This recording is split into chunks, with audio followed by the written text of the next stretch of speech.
The following content is provided under a Creative Commons license. Your support will help MIT OpenCourseware continue to offer high-quality educational resources for free. To make a donation or to view additional materials from hundreds of MIT courses, visit MIT OpenCourseware at ocw.mit.edu. Okay, so we just start on this review session. So any questions on anything from Chapter 1, anything from those first 7 lectures is very, very welcome. So this morning finished the serious part of what we'll do in the chapter with positive definite matrices, and we'll see a lot of those, fortunately. They're the best. So questions about, I hope you look in the book at other homework, at other problems in the problem sets, as well as the ones I suggest. And then I can, anyway, ready for any questions. So I have a question Okay. on the homework. Which problem is it? Number 27. In section? 1.6. Okay, section 1.6, problem 27. What have I done there? Oh, okay. That's good. So it's about positive definite matrices. May I just put on the board what the central question is? Just put these matrices up. We're given that H and K are positive definite, and then the question is, what about these block matrices? Do I call them M and N? One is the block matrix that looks like that, and another one is the block matrix that looks like this. So those are both symmetric. They're in the right, we're allowed to ask, are they positive definite or negative definite? Because they pass the first requirement, they're symmetric, we can discuss them. Because of course H and K each were symmetric. The transpose of this would bring K transpose down here, but that's K, so all good. So the question now. The question is, when you say to connect the pivots and eigenvalues, Okay. Of these guys to those guys, I guess. Yes.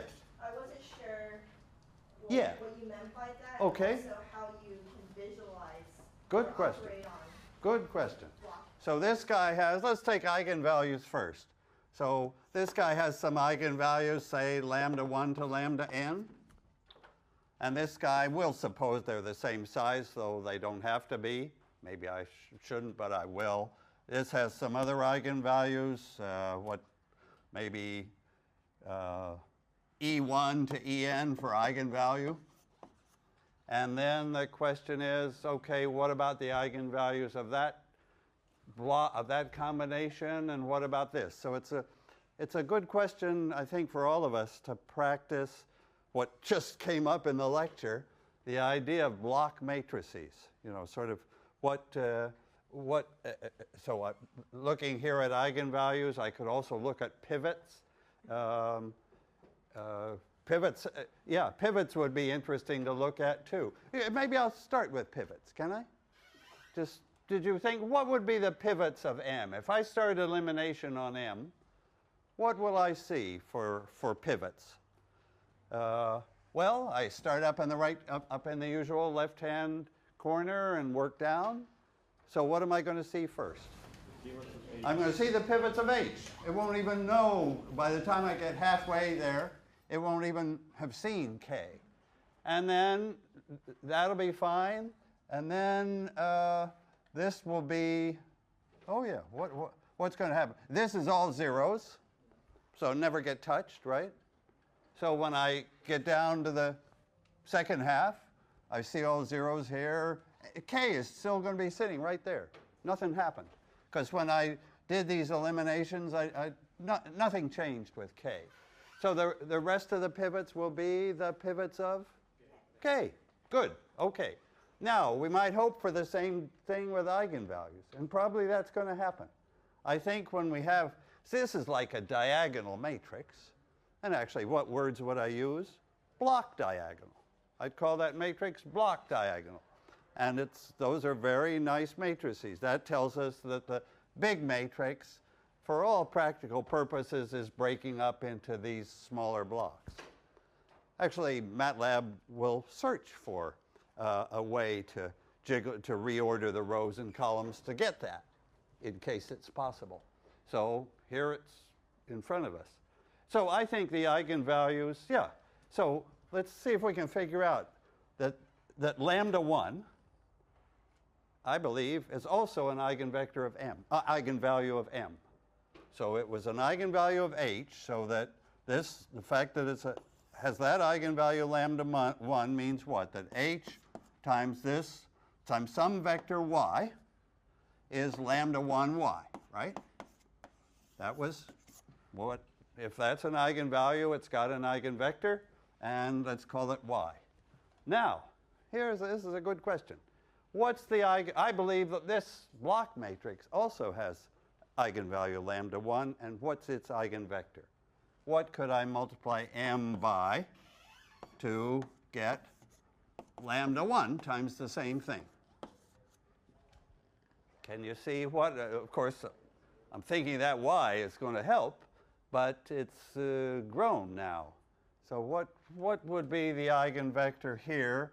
When I multiply by m, it'll just come out right with the same eigenvalue. y1, or y rather, and then 0. Good. y 0. Because if I multiply, can I put in what m really is? The h and k. H there, k there. When I do that multiplication, I get lambda 1y. When I do this multiplication, see, that's a 0 block, 0, so I get a 0. Perfect. So the eigenvectors of h just sit with a 0 in the k part, and produce an eigenvector of the block matrix with the same lambda 1. So you can see then, we get the whole picture. The eigenvalues are just sitting there, and the eigenvectors are there. Now, maybe you got all that and wanted, well, I haven't said anything about n. Yeah, sorry. Everybody thinks more about n. So what's the thing with n? What would you say about n? If you look at that matrix, suppose I don't even tell you it's positive definite at first, would you say that looks like a invertible or singular matrix? Everybody's going to say singular. Okay. And why would you say that's singular? Well, it's determinate. You know, the determinant of a block matrix. This morning I said, do whatever you like with block matrices. But I have to admit that if I had a bunch of general blocks, if I had to take the determinant of that, and of course everybody's remembering Professor Strang doesn't like determinants. If I had to take the determinant, I'd have to do the whole thing. I couldn't do the determinant. The separate determinants would not tell me the story usually. So determinants are a bit tricky. But of course, up here the determinant will come out 0. I guess what I would hope your internal test for a singular matrix is, are the columns independent, and then the matrix is invertible, or are they dependent? Do you have some columns that are in the same direction as other columns, same direction as combinations of other columns? If you look at the columns of that, say column 1, so column 1 is the first column of k repeated. What do you think about the columns of that matrix, that block matrix n? Do you see that same column showing up again? Yeah, that very same column, which is the first column of k again, twice, is going to show up right there. First column of k again. So this matrix has 2 identical columns. No way it could be invertible. And in fact, you can tell me what vector. I'm always saying, are the columns independent? Here, no. They're dependent. And then you can tell me an x. I want to know, so this is my block matrix n. I want to know an x so that the result is zeros. That's really it's my same indication. Now, what we found two identical columns. What would be the x? 1. Well, you have to tell me more than 1 minus 1, because I got a big x there. Yeah. It'll be 1. Yeah, I got to make it big enough. But essentially, it's the 1 minus 1. Thanks. And enough zeros in there and enough zeros in there. Yeah, yeah, yeah. So that would be that vector would, the fact that that vector gets taken to 0 is the same thing as saying that 1 of this column minus 1 of this column gives 0. In other words, the columns are the same. And of course, by doing this, we're seeing the 1 and minus 1 could have gone into position 2 there, position 3. So we've got a whole bunch of vectors. This matrix N, this K, K, K, K, has got a whole lot of vectors that it takes to 0. What I would say, it has a large null space and a large space of vectors that it takes to 0. Yeah. So that's a really useful exercise. I'm delighted you asked, and now I'm ready for more. Similarly, could you argue instead of using columns, could you say if you do row reduction? Could do, exactly. Row reduction. Yeah, I should look to see what would happen in elimination. Well, elimination would go swimmingly along for the first part, because it's only looking here. But then, what would I have? Yeah, what would I have after the first half of elimination? Well, I'd have whatever that, I suppose, whatever that K changed to, elimination, what should we call it, U or something? It, eliminated, when I did these row steps, that matrix turned into this upper triangular matrix. And maybe you can tell me what will have happened at the same time to the rest. What will I see sitting here if I just do ordinary elimination and I'm just looking there and using the pivots and so on? I'll see. Yeah, it'll be U, because whatever I do on the left side, I'm doing to the whole row. And now the main point is, what will I see now? Elimination. Keep going, do elimination to clear out this column, this whole bunch, right? Elimination. So I'm seeing, this is, and now what am I going to see in that corner? All zeros, right. Yeah. So that's telling me that, the matrix has really got just got half of the half eigenvalues positive, half of the pivots are positive, the second half all zeros. Yeah.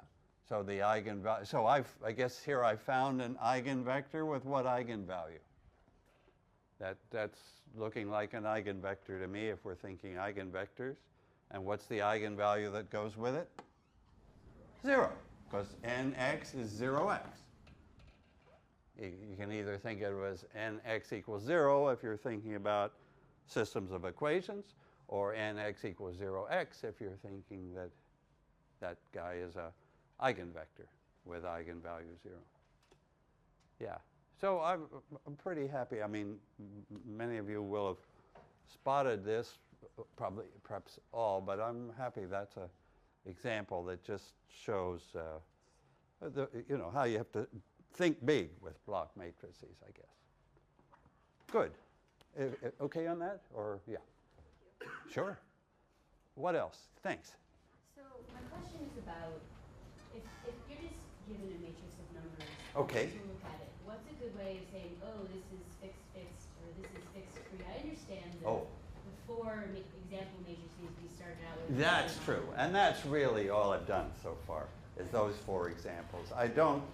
I think that language of fixed, and fixed free really comes, I mean, I used it early about those 4 matrices, but it's really going to show up at the next lecture Friday when I have a line of springs and the matrices that come out of that. So Friday we'll get finally beyond those first 4. fifth matrix will appear in this course. Fine. Right. Of course, it's going to be related to the first ones naturally, but we'll see something new, and then we'll see the fixed free idea again for those. Yeah. So if that can wait till Friday, you'll see some different ones. Yeah. Good. Questions, thoughts about, you can ask about anything. Maybe I can ask. Are you, any thoughts about the pace of the course? Is this a sort of a heavy dose of linear algebra, right? Has it come at of course, the answer maybe depends on how much you had seen before. But so those who haven't seen very much linear algebra at all really got quite a bit quickly here. Because many courses on linear algebra never reach this key idea of positive definiteness that ties it all together. So you've seen quite a bit, really. Of course, we've concentrated on symmetric matrices, and there's a whole like garden or forest or zoo of matrices of different types, and we've seen, so what matrices have we seen? Symmetric matrices, and then their eigenvectors were orthogonal, and we could say orthonormal. So that gave us, I don't know if you remember this part, which when we wrote it down, I said big deal. That's very important. That's this principal axis theorem that these Q's, what kind of a matrix is Q? It's the eigenvector matrix, and for a symmetric matrix, so this is the eigenvector matrix, and what do we know about it in the special case of symmetric K? What do we know specially about the eigenvectors then? They're orthogonal. We can make them orthonormal. So this will be an orthogonal matrix. And that was a matrix with Q transpose was the same as Q inverse. Normally we would see the inverse there, but for these we can put the transpose. So here's one type of matrix, symmetric, very important. Here's another type of matrix, orthogonal matrices, and of course many, many other varieties. Well, here we have a very nice matrix, so that matrix is diagonal, right? That's just the eigenvalues, so that's a diagonal matrix. And what do we know if K is positive definite? This was for any symmetric one. So what's special if K is positive definite? Somehow the positive definiteness should show up here. And where does it show? Positive eigenvalues, exactly. The Q, could be any Q would be fine, but we would see positive eigenvalues. Oh, here's a little point about eigenvalues. Suppose I have my matrix K, and it's got some eigenvalues. Now let me add 4 times the identity to it. What are the eigenvalues now? What are the eigenvectors now? What's changed and how and what hasn't changed? So, because that's a pretty easy, the identity matrix is always the easy one for us to know what's happening. So what is happening to the eigenvalues? Now, if K had these eigenvalues lambda, what are the eigenvalues of K plus 4i?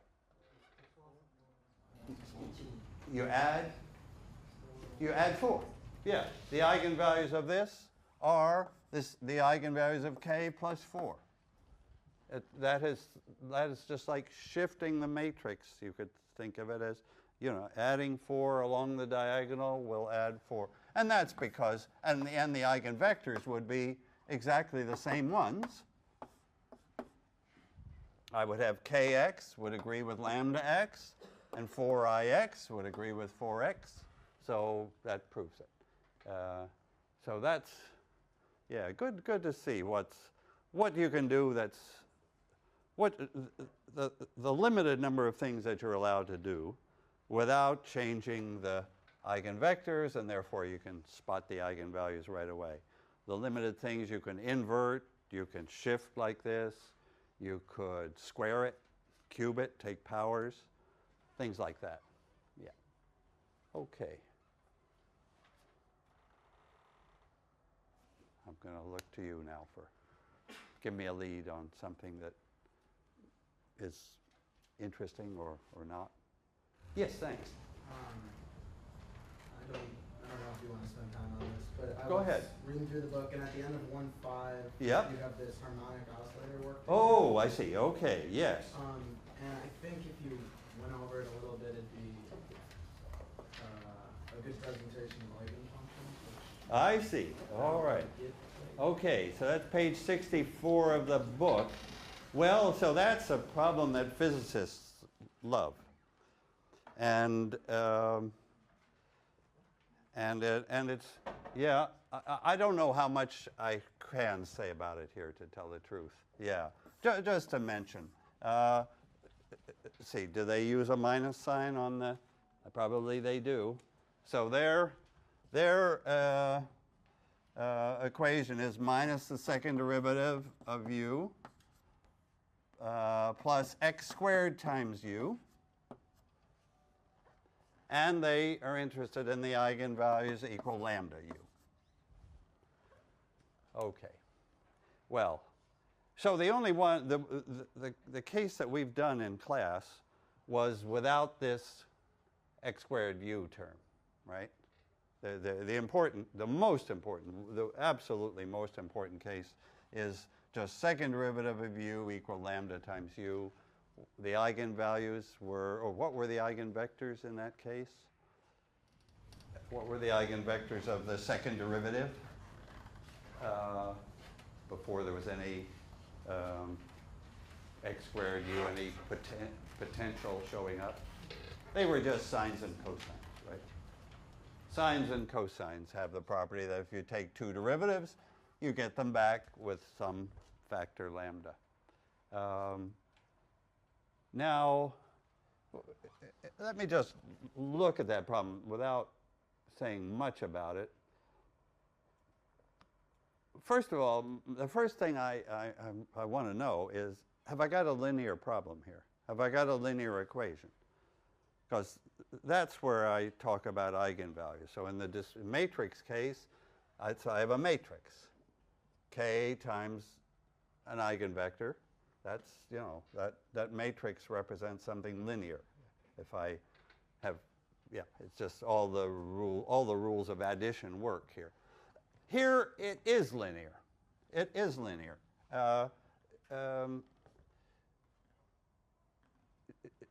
You see, what I'm trying to say is the fact that we have I just call that a variable coefficient, and that's what we're going to see in Chapter 2.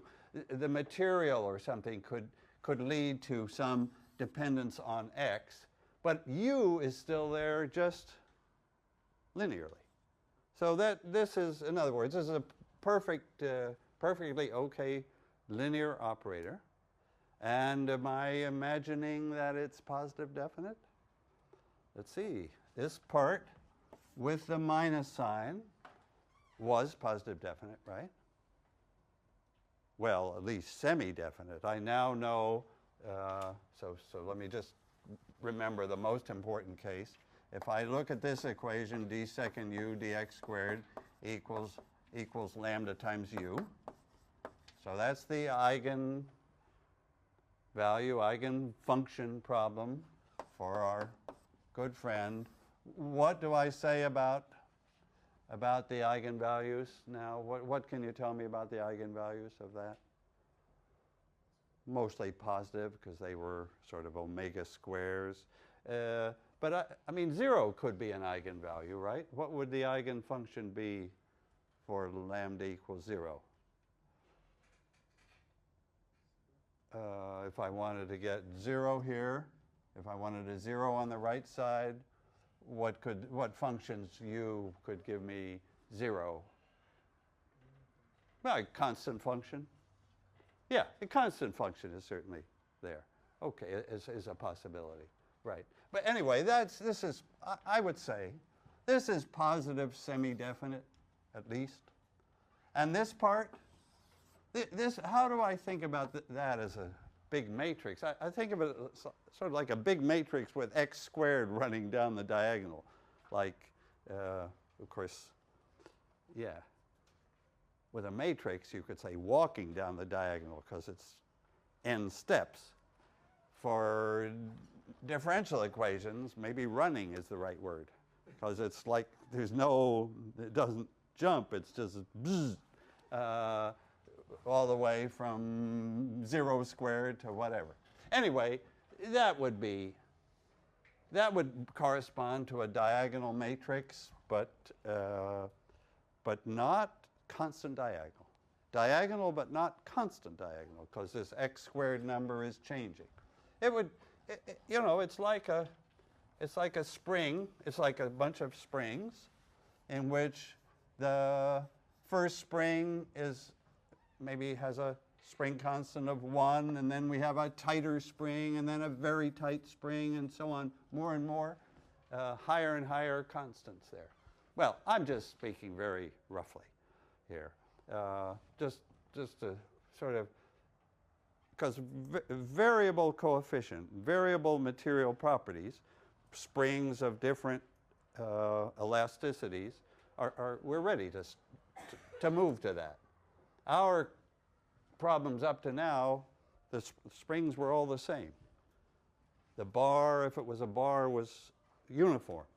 And now this would be a step forward. But now, of course, this specific problem just happens to have a solution that physicists love, right? I mean, it has a meaning to physicists, not to me. And, the eigenfunctions have a meaning, and they're famous functions. It's just glorious. So you could say that's the special problem. The way we had 4 special matrices in 18085, that would be a similar special problem in quantum mechanics. Yeah. Okay, let's turn to something entirely different. Questions about any topic? Or I can ask some and you can take this. Maybe that's one way to review. Go ahead. Thanks. Number 20 of 1.6.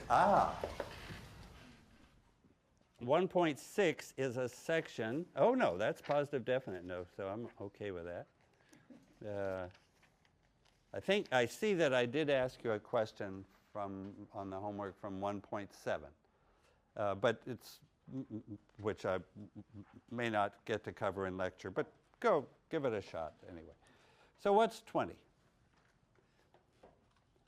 Oh, okay, that's good. Okay, without multiplying out the matrix, so it's this Q lambda Q transpose. So I'm telling you in that question what Q lambda and Q transpose are.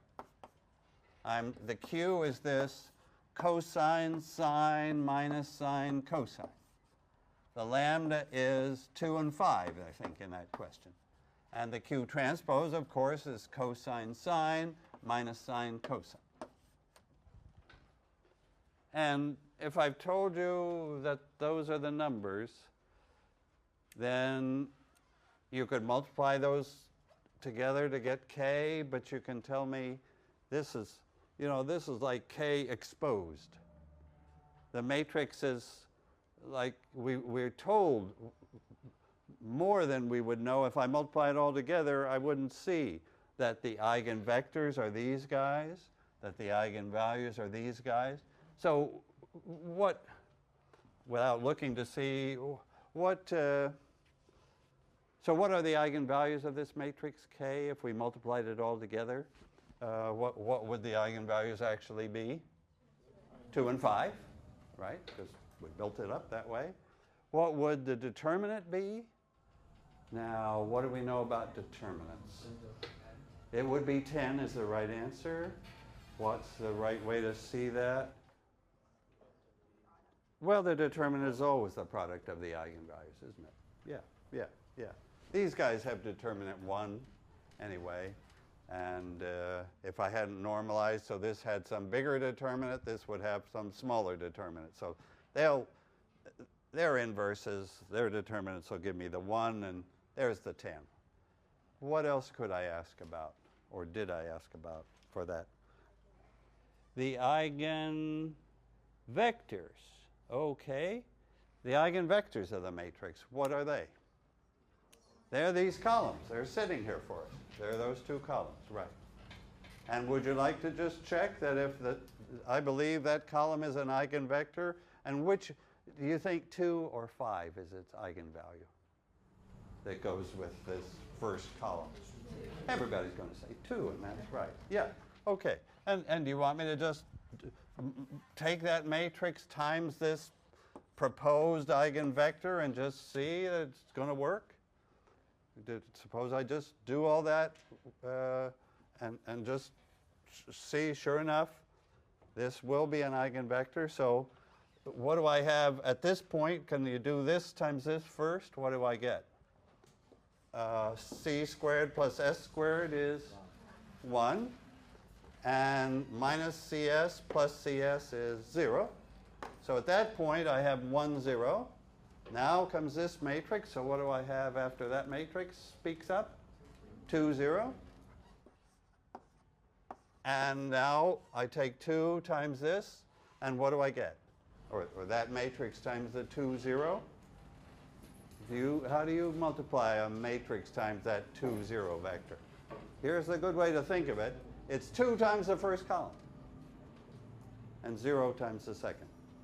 So it's 2, the net result of the whole deal was 2 times that first column, which is exactly saying that this is an eigenvector. When I did all that, it came back again, scaled by 2. Yeah. So that's a good example. And then is the matrix positive definite? That connects to today's lecture. What test would you use to show that the matrix is positive definite? The eigenvalues, yeah. The eigenvalues are sitting there, 2 and 5, both positive. If I changed one of those signs, then it would no longer be positive definite. It would still be symmetric.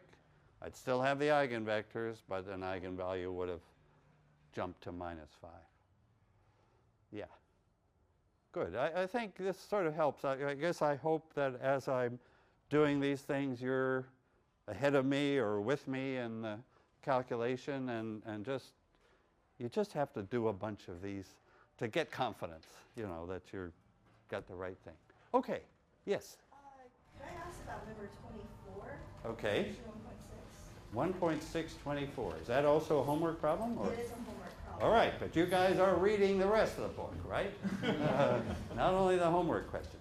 So.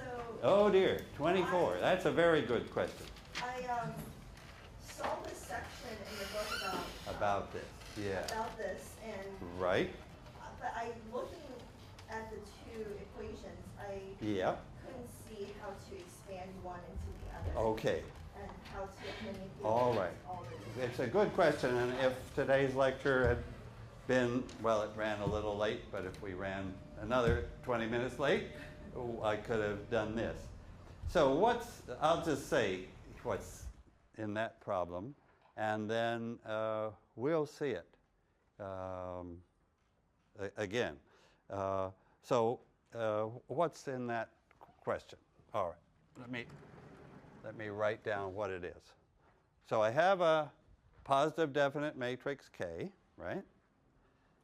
And then I've got its energy, which, let's see, I'm using U rather than X, so let's use U. Okay. So my U transpose KU, or like X transpose KX today, that is this bowl-shaped figure, right?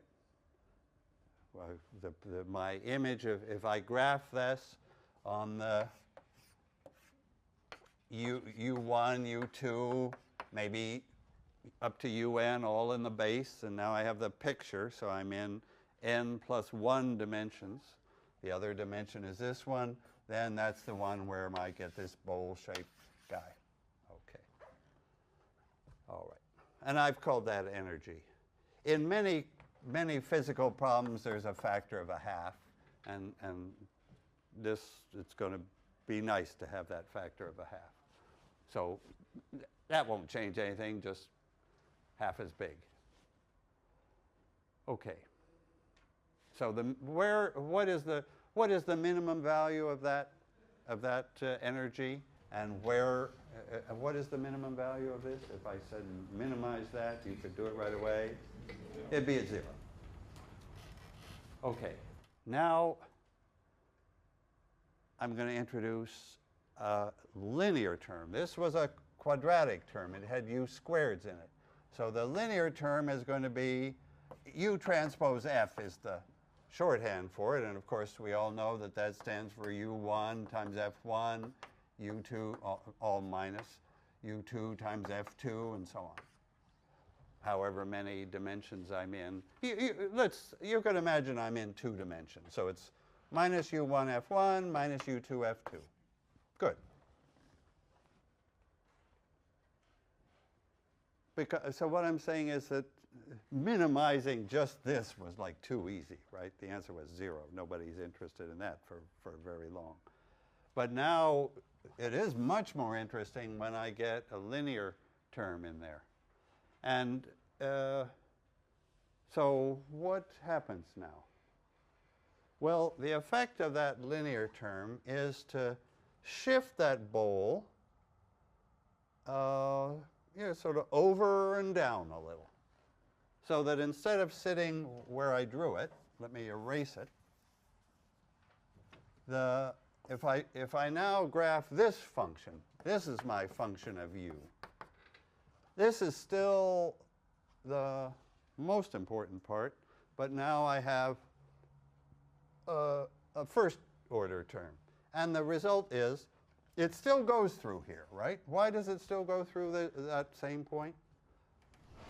Because if I take u1 and 2 to be 0, I get 0.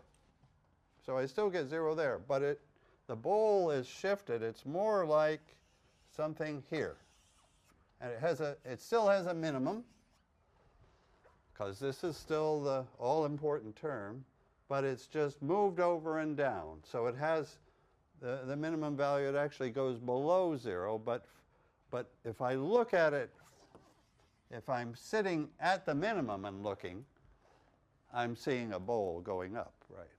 So that just is, I hope that picture shows. And now, of course, that's the geometry. In other words, the same geometry, just move the thing over and down. But the algebra is, where is the minimum? What is the value of that minimum? And this problem 24 is one way to do the minimum. Right? One way to do it. But actually, if you didn't like linear, well, I won't say didn't like linear algebra. That's against my religion. So if you like calculus, and you said, wait a minute, if you give me something you want me to minimize, what will I do? I'll set derivatives to 0. And can I just jump to the answer? If I set, I've got, what derivatives do I set to 0 now for the minimum here? It's the first derivatives. And they're first derivatives with respect to, so what I'm d by, this is, I look at df, d what? You see, I've already given it away. These are going to be partial derivatives. Why is that? Because I've got 2 directions. So I have a df du1 equals 0 and a df du2 equals 0. In other words, when I sit here at the bottom, I'm seeing this whole bowl above me. If I go along the u2 direction, It should go up, and if I come along the U1 direction, it goes up. But it's flat at the bottom both ways. So what's my point here? I've got two. If you like calculus, you'll get to two equations. And I just want to say what those equations are because they're all important.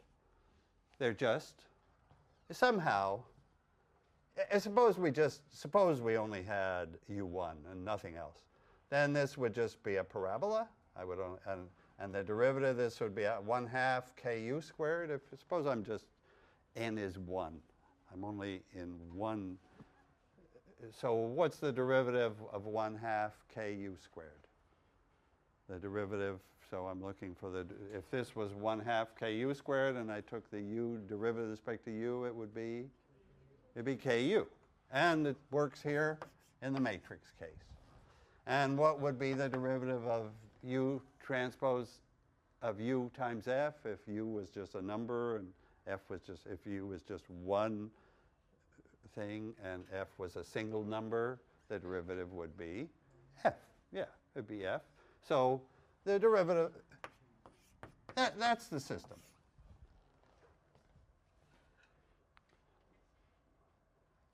I've jumped to the answer. That this set of 2 or n equations in matrix language it would just be, and I'll even write it better as KU equal F. That tells me where the minimum is. The minimizing guy is, so this is in the base, and then the thing is dropping down. I still have to figure out what's the bottom value, but I've now identified where the minimum occurs. So you got two questions about a minimum. Where is it? What value of u gives the minimum? And at that point, at that lowest point, how low is it? Yeah. So the one thing you've got to remember is that when you minimize that quadratic, you get that system of equations. And then, of course, the answer, you have to solve that system. But this goes back to what I said at the first minute of today, that we have two ways of looking at a problem. Usually, we go directly to the equations. Sometimes, the problem comes naturally to us as a minimum problem. Like we have to minimize the cost. We want to build a new school or something. And so we've got some cost function that we minimize that will lead through calculus or linear algebra to this. Okay. So I've done everything but answer the question 24, which was, in a way, well, so we haven't seen, we only checked the 1-by-1 case to see that that's the right equations, derivative equals 0. And now you could use calculus, as I said, but if I answer that question, well, let me just do a little. The idea is of that question 24, so that was what, 1.6.24 or something? Is that right? Yeah. Is that I could rewrite this to make it clear. And how did so this is, I think it's u minus k inverse f transpose k times u minus k inverse f. And then a minus f 1/2 f transpose k inverse f. Actually, my best friend in China told me this trick. And I didn't give him credit for it in the book. Okay, but I should have done. All right. I just think that if you multiply all this out, you'll get this. It's what I would call an identity. That just simply means that it's just true for every u. It's true for everything. Can I try to multiply some of that out? Just so you kind of see it. My question was more about, like,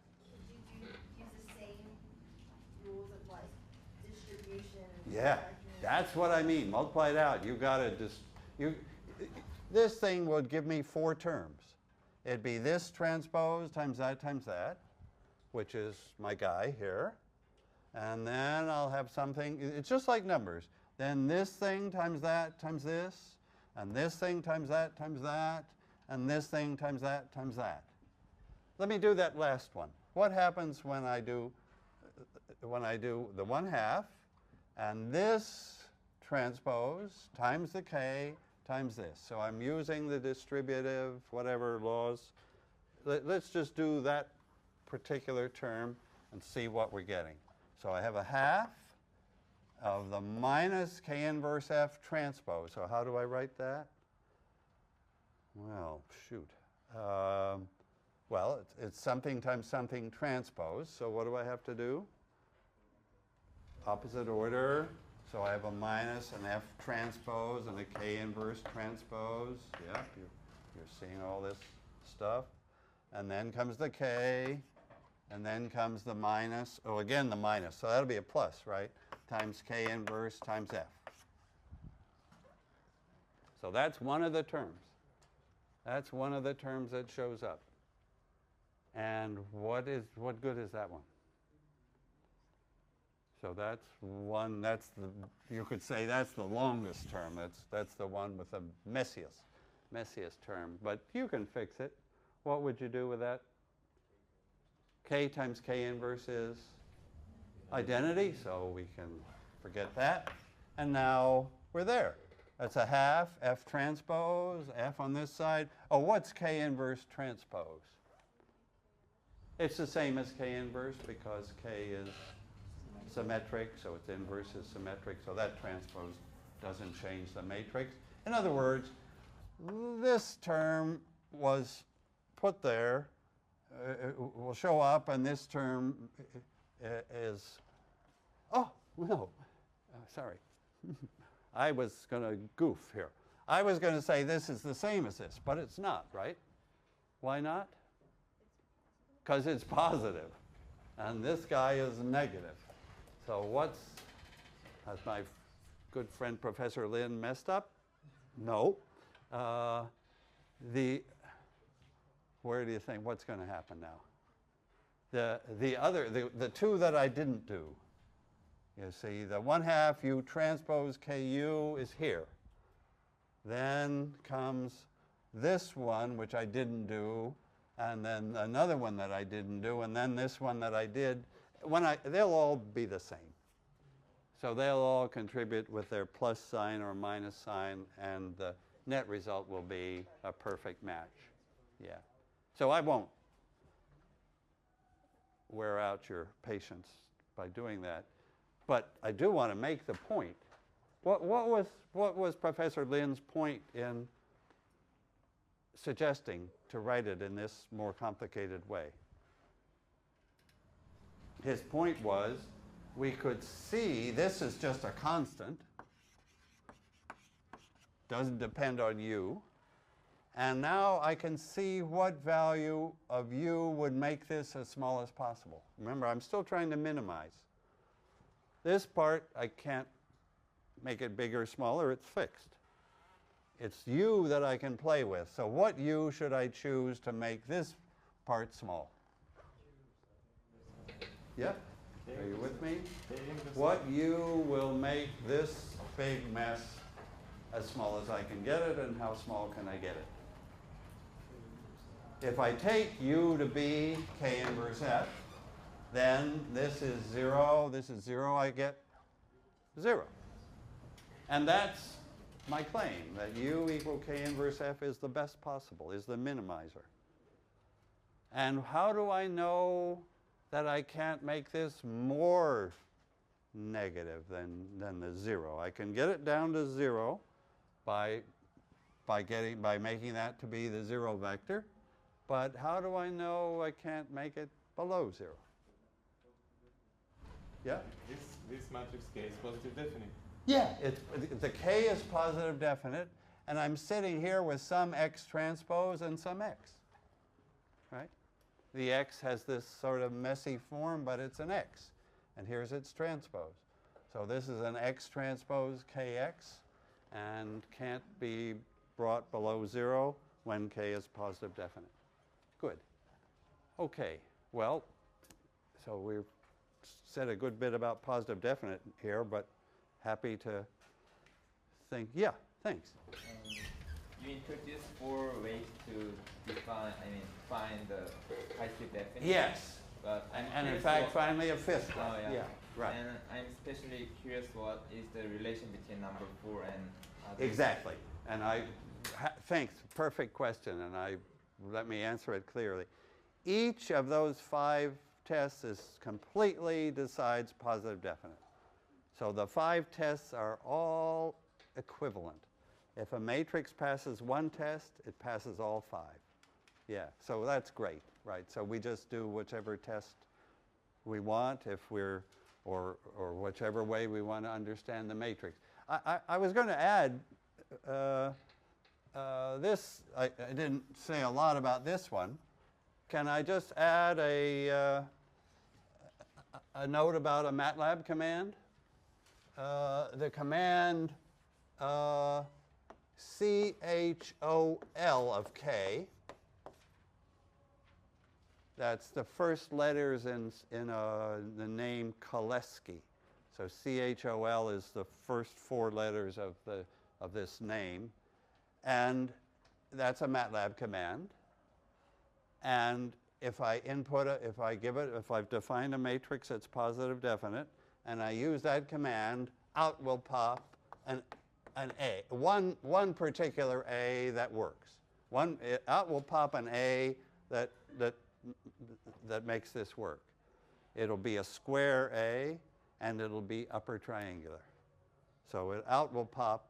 So this command is very, very close to the LU, but it's just sort of the appropriate version, symmetrized version of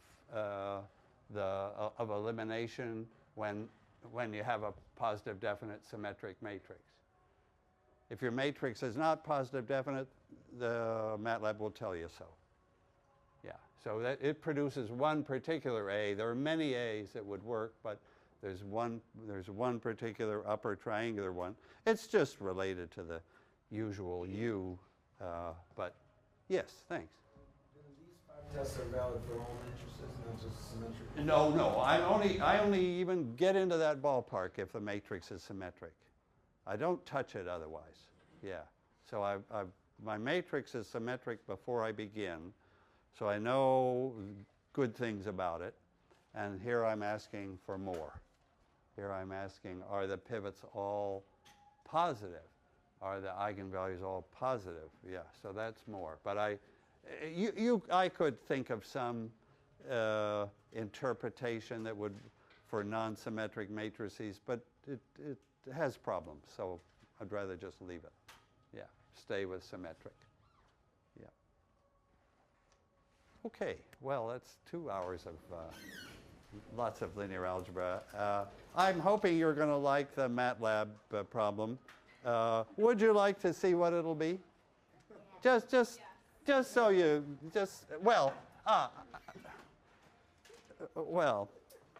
yeah. I'll just tell you what the equation will be. So it'll be a differential equation. All right, yes. Oh dear, what is it? Oh, so it's a differential equation with a minus u double prime that we know and love.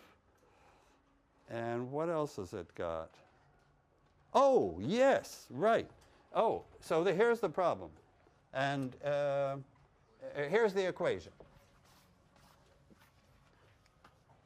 So it has the minus u double prime, the second derivative, and it has a first derivative equal whatever. In fact, the example will choose a delta function there. So what am I talking about here? I'm talking this would be a diffusion, and this would be, anybody met these things before? That would be a convection. So that's a first derivative. That's an anti-symmetric. So the MATLAB problem is now going to create the difference matrix for that. So the symmetric part will be our old friend K. But now we've got the convection term is appearing, and it's going to be anti-symmetric. And if V is big, it gets more and more important. So what happens with equations like this? So really, this is like the first time in the course that we've allowed this first derivative term to pop up. But nevertheless, we can see a lot of what's happening, and how to deal with those equations. I mean, if you ask a chemical engineer, anybody, they're always dealing with, you know, there's a flow like the Charles River is flowing along. That's coming from the velocity there, but at the same time, stuff is diffusing in it. It's just a constant problem in true applications, and this is the best model, I think. Yeah. So you'll see that, and I'm pleased about that, as you'd see. Okay. Any last question? I'm always happy. Well, I'll see you Friday then. Thanks for coming. Right.